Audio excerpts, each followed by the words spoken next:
The public inquiry into the Grenfell Tower Fire, which resulted in 72 deaths in 2017, concluded on Wednesday that a culmination of decades of failure by both the government and the construction industry was responsible for the tragedy.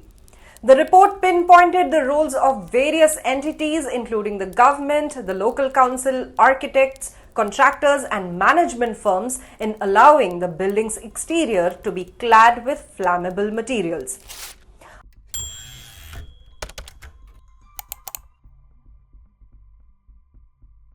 After the report came out, British Prime Minister Keir Starmer on Wednesday apologized on behalf of the state to the victims of the 2017 Grenfell Tower Fire, stating, "I want to start with an apology on behalf of the British state to each and every one of you and indeed to all of the families affected by this tragedy," he told the Parliament, responding to the publication of the public inquiry report into the blaze. He also added it should never have happened. The country failed to discharge its most fundamental duty to protect you and your loved ones, the people that we are here to serve, and I am deeply sorry. The inquiry was critical of the government under former Conservative Prime Minister Theresa May. It revealed that the government had multiple opportunities over the years to address the risks associated with combustible cladding and insulation in high-rise buildings. Despite warnings, including a 2001 large-scale test showing the dangers of such cladding and a 2009 fire at the Lankenau House, the government failed to act or communicate these risks effectively. The report criticized the government's focus on deregulation, which led to neglect of crucial safety matters. The local authority, the Royal Borough of Kensington and Chelsea, which is the RBKC, was found lacking in its scrutiny of Grenfell Tower's design and materials. The report highlighted that RBKC failed to ensure the building met safety standards post-refurbishment. Both RBKC and the central government were criticized for their muddled, slow, indecisive and piecemeal response to the fire and the needs of the victims, demonstrating a marked lack of respect for human decency and dignity. Elizabeth Campbell, leader of Kensington and Chelsea Council, issued an unresolved apology, acknowledging that profit was prioritized over people. The Tenant Management Organization, or the TMO, which managed Grenfell Tower, shared responsibility for fire safety with RBKC.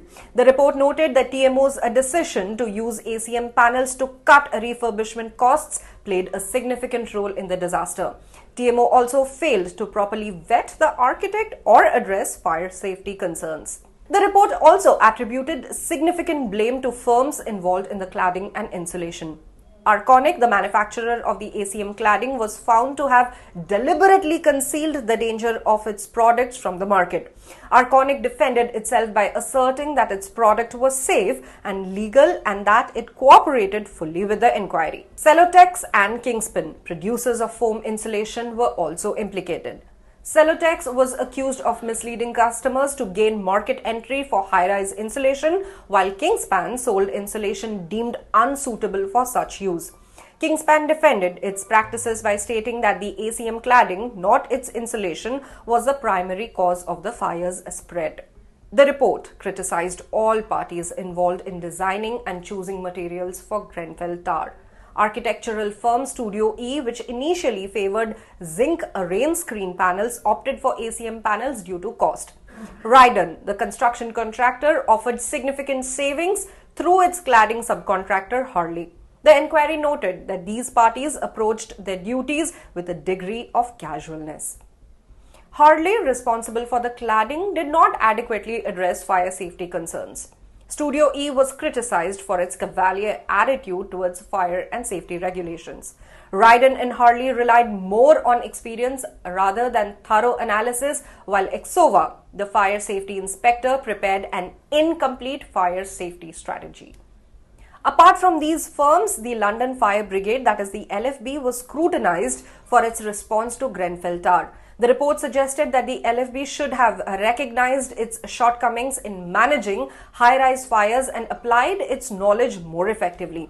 It was found to be ill-prepared for Grenfell due to a chronic lack of effective management and leadership and an unfounded assumption about the adequacy of building regulations.